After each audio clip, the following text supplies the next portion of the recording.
कार्तिक माह के महात्म्य का 23वां अध्याय। नारद जी बोले, हे राजन, यही कारण है कि कार्तिक मास के व्रत उद्यापन में तुलसी की जड़ में भगवान विष्णु की पूजा की जाती है। तुलसी भगवान विष्णु को अधिक प्रीति प्रदान करने वाली मानी गई है। राजन, जिसके घर में तुलसी वन है वह घर तीर्थ स्वरूप है। वहाँ यमराज के दूत नहीं आते। तुलसी का पौधा सदैव सभी पापों का नाश करने वाला तथा अभिष्ट कामनाओं को देने वाला है। जो श्रेष्ठ मनुष्य तुलसी का पौधा लगाते हैं वे यमराज को नहीं देखते। नर्मदा का दर्शन, गंगा का स्नान और तुलसी वन का संसर्ग, ये तीनों एक समान कहे गए हैं। जो तुलसी की मंजरी से संयुक्त होकर प्राण त्याग करता है वह सैकड़ों पापों से युक्त ही क्यों न हो तो भी यमराज उसकी ओर नहीं देख सकते। तुलसी को छूने से कामिक, वाचिक, मानसिक आदि सभी पाप नष्ट हो जाते हैं। जो मनुष्य तुलसी दल से भगवान का पूजन करते हैं वह पुनः गर्भ में नहीं आते, अर्थात जन्म मरण के चक्कर से छूट जाते हैं। तुलसी दल में पुष्कर आदि समस्त तीर्थ, गंगा आदि नदियाँ और विष्णु प्रभृति सभी देवता निवास करते हैं। हे राजन, जो मनुष्य तुलसी के काष्ठ का चंदन लगाते हैं उन्हें सहज ही मुक्ति प्राप्त हो जाती है और उन द्वारा किए गए पाप उनके शरीर को छू भी नहीं पाते।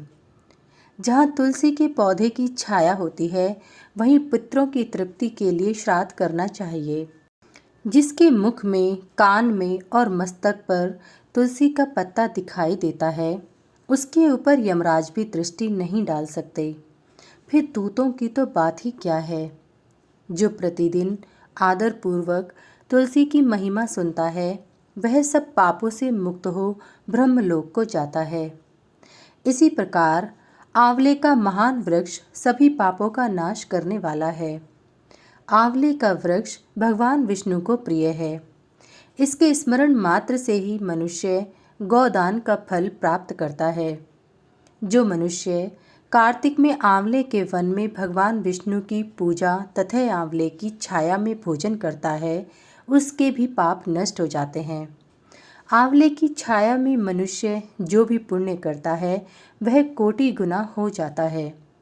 जो मनुष्य आंवले की छाया के नीचे कार्तिक में ब्राह्मण दंपति को एक बार भी भोजन देकर स्वयं भोजन करता है वह अन्न दोष से मुक्त हो जाता है। लक्ष्मी प्राप्ति की इच्छा रखने वाले मनुष्य को सदैव आंवले से स्नान करना चाहिए।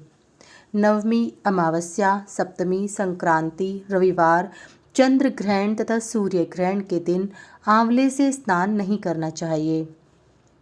जो मनुष्य आंवले की छाया में बैठकर पिंडदान करता है उसके पितर भगवान विष्णु के प्रसाद से मोक्ष को प्राप्त होते हैं। जो मनुष्य आंवले के फल और तुलसी दल को पानी में मिलाकर स्नान करता है उसे गंगा स्नान का फल मिलता है।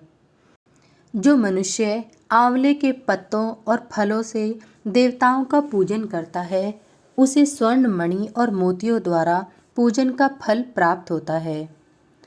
कार्तिक मास में जब सूर्य तुला राशि में होता है तब सभी तीर्थ, ऋषि, देवता और सभी यज्ञ आंवले के वृक्ष में वास करते हैं।